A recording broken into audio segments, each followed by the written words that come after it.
ছাত্ৰীসকল আজিৰ ভিডিঅ'টোত বৰগীত কবিতাটিৰ অনুশীলনীৰ প্ৰশ্নাৱলীখিনি আলোচনা কৰিম। প্ৰথম প্ৰশ্নটো তোমালোকৰ ভাৱ বিষয়ক হিচাপে আছে। 1 নম্বৰ প্ৰশ্নটো হৈছে চমুকৈ প্ৰশ্নৰ উত্তৰ দিয়া। ক নেৰিবা বান্ধৱ মোক জীৱনে মৰণে। কবিয়ে জীৱনে মৰণে নেৰিবৰ বাবে কাক অনুৰোধ কৰিছে? ইয়াতো কবিতাটো তোমালোকে বুজিছাই নিশ্চয়। কবিয়ে জীৱনে মৰণে নেৰিবৰ বাবে ভগৱানক অনুৰোধ কৰিছে। এতিয়া দ্বিতীয় প্ৰশ্নটোলৈ আহোঁ। দ্বিতীয় প্ৰশ্নটো সুধিছে সনক সনন্দ যোগী যাহাকো ধিয়াই। সনক সনন্দ আদি যোগীসকলে কাক ধ্যান কৰে বুলি কৈছে? সনক সনন্দ আদি যোগীসকলে নাৰায়ণক ধ্যান কৰে বুলি কৈছে, অৰ্থাৎ ভগৱানকে ধ্যান কৰে বুলি কৈছে। এতিয়া আহোঁ গ প্ৰশ্নটোলৈ। গ প্ৰশ্নটোত সুধিছে কবি কিহত আতুৰ হোৱা বুলি কৈছে? গ প্ৰশ্নৰ উত্তৰটো হৈছে কবিয়ে বিষয় বান্ধনত আতুৰ হোৱা বুলি কৈছে। এতিয়া ঘ প্ৰশ্নটোলৈ আহিছোঁ। বৰগীতটি কোনে ৰচনা কৰা? বৰগীত কবিতাটি মহাপুৰুষ শ্ৰী শ্ৰী মাধৱদেৱে ৰচনা কৰা। উঙ প্ৰশ্নটোত আছে বৰগীতটি কি ৰাগত বন্ধা আছে? বৰগীতটি বসন্ত ৰাগত বন্ধা আছে। প্ৰথম চটোত দিছে কবিয়ে বান্ধৱ বুলি কাক সম্বোধন কৰিছে? কবিয়ে বান্ধৱ বুলি ভগৱানক অৰ্থাৎ নাৰায়ণক সম্বোধন কৰিছে। দ্বিতীয় চটো দিছে মোহ পাশ মানে কি? মোহ পাশ মানে মায়াৰ জৰি অৰ্থাৎ মায়াৰ বান্ধন। এতিয়া 2 নম্বৰ কুৱেশ্যনটোত লিখিছে বৰগীতটিৰ মূল ভাৱটো লিখা। মাধৱদেৱ বিৰচিত, ইয়াৰ উত্তৰটো হ'ব মাধৱদেৱ বিৰচিত হৰি হেৰৰে বাপ পখিলো হৰণে শীৰ্ষক প্ৰাৰ্থনামূলক বৰগীতটি দাস্য ভক্তিৰ উৎকৰ্ষ নিদৰ্শন। বৈষ্ণৱ ধৰ্মৰ ইষ্টদেৱতা বিষ্ণুৰ অংশস্বৰূপ শ্ৰীকৃষ্ণৰ ওচৰত শৰণ লৈ সংসাৰৰ পৰা মুক্তি পোৱাৰ কথা এই বৰগীতটোত প্ৰকাশ পাইছে। ভগৱানৰ ওচৰত শৰণ লোৱা কবিয়ে তেওঁৰ জীৱনে মৰণে নেৰিবলৈ ভগৱানক কাকুতি কৰিছে। যোগসিদ্ধ পুৰুষসকলে যাক ধ্যান কৰে সমস্ত বেদে যাক বিচাৰি নাপায়, সহস্ৰ মুখে অনন্তৰ যাৰ গুণ গাই শেষ কৰিব নোৱাৰে, সেইজনা পৰম পুৰুষৰ মহিমা কবিৰ দৰে অধমে জানিবলৈ অপৰাগ। বিষয় বাসনাত মত্ত কবিয়ে ইয়াৰ পৰা পৰিত্ৰাণ বিচাৰি ভগৱানৰ চৰণত শৰণ লৈছে। ভকতৰ ত্ৰাণকৰ্তা ভগৱান, সেয়ে কবিয়ে ভগৱানৰ ওচৰত কাতৰভাৱে তেওঁৰ সংসাৰৰ মায়া মোহৰ পৰা পৰিত্ৰাণ কৰিবলৈ প্ৰাৰ্থনা কৰিছে। ভগৱানৰ দাস্যৰূপে নিজকে প্ৰতিপন্ন কৰা এই বৰগীতটিত কবিয়ে তেওঁৰ সংসাৰৰ যন্ত্ৰণাৰ পৰা মুক্তি দিবলৈ ভগৱানক খাটিছে। নিজকে ভগৱানৰ চৰণত সমৰ্পণ কৰি এই সংসাৰৰ মায়াৰ বন্ধনৰ পৰা মুক্তি হ'বলৈ এইদৰে প্ৰাৰ্থনা কৰাৰ মাজেৰে কবিৰ ভক্তি ধৰ্মৰ প্ৰতি পৰকাষ্ঠা প্ৰকাশ পাইছে। এতিয়া তৃতীয় প্ৰশ্নটোলৈ আহোঁ। তৃতীয় প্ৰশ্নটোত সুধিছে বৰগীতটিৰ ৰচকৰ চমু পৰিচয় দিয়া। ইয়াত বৰগীতটিৰ ৰচক হৈছে শ্ৰীমন্ত মাধৱদেৱ, গতিকে শ্ৰী শ্ৰী মাধৱদেৱ। ইয়াৰ উত্তৰটো হ'ব বৰগীতটিৰ ৰচক হ'ল মহাপুৰুষ শ্ৰী শ্ৰী মাধৱদেৱ। কবি মাধৱদেৱৰ জন্ম হৈছিল লখিমপুৰৰ নাৰায়ণপুৰৰ লেটেকু পুখুৰী 1489 খ্ৰীষ্টাব্দ। তেখেতৰ পিতৃৰ নাম আছিল গোবিন্দগিৰি আৰু মাতৃৰ নাম আছিল মনোমা। বৰ্তমান বাংলাদেশৰ বাকাত ৰাজেন্দ্ৰ অধ্যাপকৰ তলত গুৰুজনাই শিক্ষা গ্ৰহণ কৰিছিল। 1522 চনত তেখেতে শ্ৰীমন্ত শংকৰদেৱক লগ পায় আৰু শংকৰদেৱে প্ৰৱৰ্তন কৰা নৱ বৈষ্ণৱ ধৰ্মৰ গ্ৰহণ কৰি ধৰ্মচৰ্চাত মনোনিৱেশ কৰে। কবি মাধৱদেৱৰ সাহিত্যিক কৰ্মৰাজি তলত দিয়া ভাগত ভাগ কৰিব পাৰি। মাধৱদেৱৰ বিৰচিত আখ্যানমূলক ৰচনাসমূহ হৈছে আদিকাণ্ড ৰামায়ণ আৰু ৰাজসীয় কাব্য। তত্ত্বমূলক গ্ৰন্থ বা নামঘোষা জন্ম ৰহস্য, ভক্তি ৰত্নাৱলী আৰু নাম মাল্লিকা। নাটকবোৰ হৈছে অৰ্জুন ভঞ্জন, চোৰ ধৰা, পিম্পৰা গুচোৱা, ভজন বিহাৰ আৰু ভূমি লেটোৱা। আৰু তেখেতে ৰচনা কৰা গীতসমূহ হৈছে বৰগীত আৰু ভটিমা। বৰ্ণনাৰ সজীৱতা, ভাষাৰ মাধুৰ্য, কবিপ্ৰাণৰ উৎসাহ আদি সাৰ্থক ৰূপত প্ৰকাশ পাইছে বাবে সংখ্যাত কম হ'লেও সাহিত্য কৰ্মই শংকৰদেৱৰ পিছতে তেওঁৰ স্থান নিৰ্ণয় কৰিছে। অৰ্থাৎ অসমীয়া সাহিত্যত জাতিকতা পুষ্পহাৰৰ দৰে তেওঁৰ নাম চিৰস্মৰণীয়। এইগৰাকী মহান সাহিত্যিকৰ 107 বছৰ বয়সত অৰ্থাৎ 1596 খ্ৰীষ্টাব্দত কোচবিহাৰৰ ভেলা মধুপুৰত দেহাৱসান ঘটে 4 নম্বৰ কুৱেশ্যনটো হৈছে ক ইয়াতে ব্যাখ্যা কৰিব দিছে ক সহস্ৰ বয়নে যাৰ নাপাৱন্ত সীমা অধমে জানিব কেনে তোমাৰ মহিমা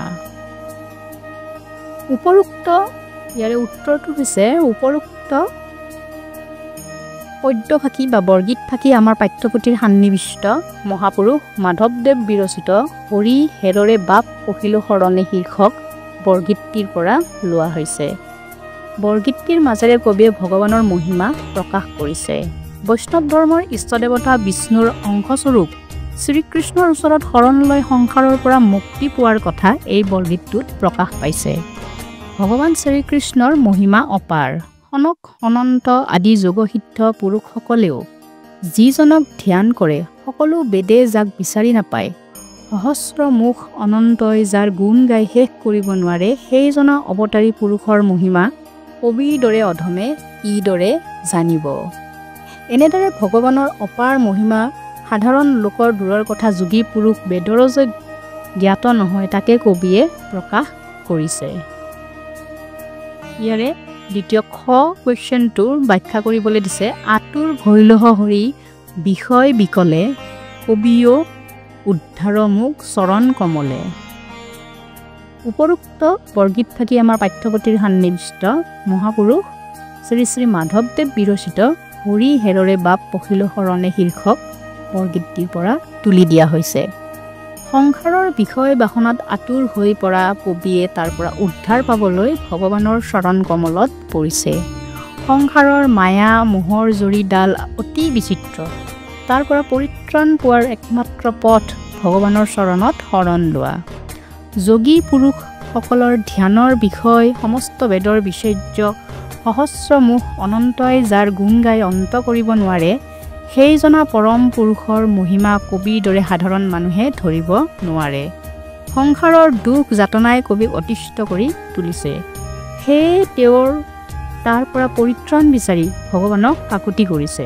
ভগৱানে যেন কবিক তেওঁৰ চৰণ কমলত ঠাই দি উদ্ধাৰ কৰে এইদৰে ভগৱানৰ ওচৰত নিজকে সমৰ্পণ কৰি উদ্ধাৰ লভাৰ বাসনা বৰগীত ফাকিৰ মাজেৰে প্ৰকাশ পাইছে ইয়াৰে তৃতীয় কুৱেশ্যনটো দিছে ব্যাখ্যা কৰাৰ তোমাৰ চৰণ দুই মোৰ মহাধন ভকত জনেৰে নিজ তুমিহে জীৱন উপৰোক্ত বৰগীত ফাকি আমাৰ পাঠ্যপুথিৰ সন্নিৱিষ্ট মহাপুৰুষ মাধৱদেৱ বিৰচিত হৰি হেৰৰে বাপ পখিলো শৰণে শীৰ্ষক বৰগীতটিৰ পৰা তুলি দিয়া হৈছে ভগৱানেই ভকতৰ ত্ৰাণকৰ্তা তেওঁৰ চৰণ যুগলেই যে ভকতৰ বাবে পৰম ধন তেনে এটি মনোভাৱ প্ৰকাশৰ বাবেই ব্যাখ্যাত বৰগীতটিত অৱতাৰণা কৰা হৈছে যোগসিদ্ধ পুৰুষসকলেও যাক ধ্যান কৰে সমস্ত বেদৰ যি বিচাৰ্য বিষয় সহস্ৰ মুখ অনন্তই যাৰ গুণ গাই অন্ত কৰিব নোৱাৰে তেনেজনা অপাৰ মহিমাৰ গৰাকী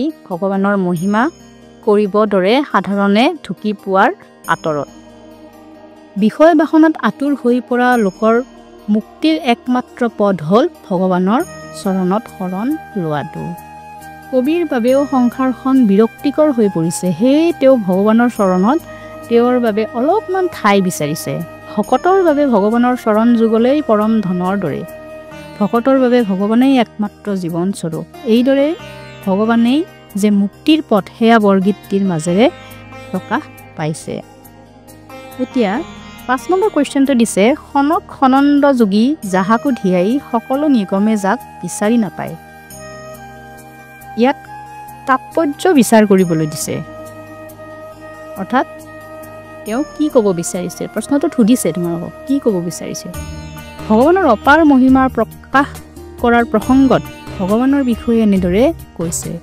ভগৱানক কোৱাটো সহজ নহয় খনক খনন্ত আদি যোগ্যসিদ্ধ পুৰুষসকলেও যিজন পৰম পুৰুষক ধ্যান কৰে সকলো বেদ অধ্যয়ন কৰিলেও যাক বিচাৰি পোৱা নাযায় তেওঁৰ মহিমা অপাৰ সহস্ৰ মুখে অনন্তই যাৰ গুণ গাই শেষ কৰিব নোৱাৰে সেইজনা পুৰুষৰ মহিমা মাধৱদেৱেও নেজানে আৰু তেওঁ জনাটো সম্ভৱেই নহ'ল বুলি কবিয়ে নিজেই কৈছে সংসাৰৰ বিষয় বাসনাত আতুৰ হৈ তাৰ পৰা মুক্তি লভিবৰ বাবে ভগৱানৰ চৰণত শৰণ ল'ব বিচাৰিছে কিয়নো ভকতৰ বাবে ভগৱানেই সৰ্বশ্ৰেষ্ঠ একমাত্ৰ জীৱন স্বৰূপ গতিকে ভগৱানেই একমাত্ৰ জীৱন স্বৰূপ গতিকে এনে জনা পৰম পুৰুষ যিজন মহিমা যোগী পুৰুষ সকলেও বিচাৰি নাপায় তেওঁৰ চৰণত শৰণ লৈ সংসাৰৰ পৰা মুক্তি পাব বুলি বিশ্বাস কৰে নে কবিয়ে বিশ্বাস কৰে বা বুলি কৈছে এটা 6 নম্বৰ প্ৰশ্নটো কৈছে বৰগীতৰ 4টা লক্ষণৰ বিষয়ে লিখা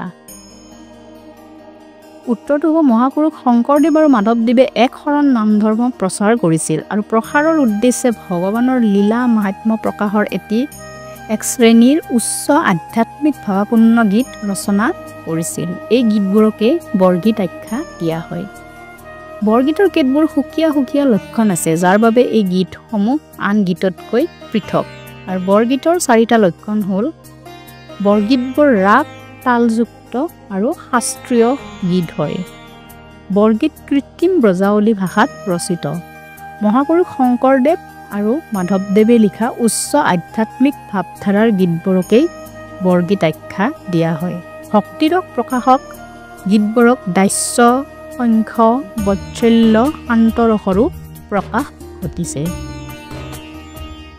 এতিয়া ভাৱ বিষয়ক দিছে তলত দিয়া শব্দকেইটাৰ আধুনিক ৰূপ লিখা ইয়াতে প্ৰথমটো দিছে নাপাৱন্ত ইয়াৰে আধুনিক ৰূপ হ'ব নোৱাৰে কেনে হৈছে কেনেকৈ হৈলোহ মানে হলো তুমি হে আধুনিক ৰূপ হৈছে তুমি হে জনেল হৈছে জনৰ কহয় মানে কয় পাছত 2 নম্বৰ কুৱেশ্যনটো হৈছে ব্ৰজাৱলী ভাষাৰ বৈশিষ্ট্যসমূহ উল্লেখ কৰা অসমীয়া সাহিত্যত বৈষ্ণৱ গুৰু শংকৰদেৱ আৰু মাধৱদেৱে বৰগীত আৰু অংকমালাৰ ব্যৱহৃত ভাষাটোৱে ব্ৰজাৱলী বুলি জনা যায় 15 শতাব্দীৰ শেষৰ ভাগৰ পৰা 19 শতাব্দীৰ শেষৰ ভাগলৈ অসমীয়া বৈষ্ণৱ সন্ত মহন্তসকলে এই ভাষাৰ গীত বা নাটসমূহ ৰচনা কৰিছিল ব্ৰজাৱলী ভাষা বা ব্ৰজাৱলী ভাষাত সংস্কৃত শব্দৰ প্ৰয়োগ বহুলভাৱে দেখা যায় এই ভাষাত আৰবী ফাৰ্চী আদি বিদেশী ভাষাৰ শব্দও দেখা যায় অসমীয়া ব্ৰজাৱলী ভাষাত সন্নিৱিষ্ট বিশিষ্ট স্বৰধ্বনি মাত্ৰ 6টাই ই এ আ অ ও আৰু হ্ৰস্বউ ব্ৰজাৱলী ভাষাত দ্বিস্বৰ আৰু ত্ৰিস্বৰৰ প্ৰয়োগ প্ৰচুৰ হোৱা দেখা যায় ধ্বনিক বাদ দি আটাইকেইটা বিশিষ্ট ব্যঞ্জন ধ্বনি অসমীয়া ব্ৰজাৱলীত আদি মধ্য আৰু অন্তিম স্থানত উচ্চাৰিত হয় ছাত্ৰ ছাত্ৰীসকল তোমালোকৰ অনুশীলনীৰ কুৱেশ্যনখিনি ইমানেই আছিল মই তোমালোকক কুৱেশ্যনখিনি দি দিছোঁ তাৰ পৰা তোমালোকে লিখি ল'ব পাৰিবা ছাত্ৰ ছাত্ৰীসকল আজিলৈ পাঠদান ইমানতে অন্ত কৰি তোমালোকে লাইক শ্বেয়াৰ কমেণ্ট আৰু ছাবস্ক্ৰাইব কৰিবা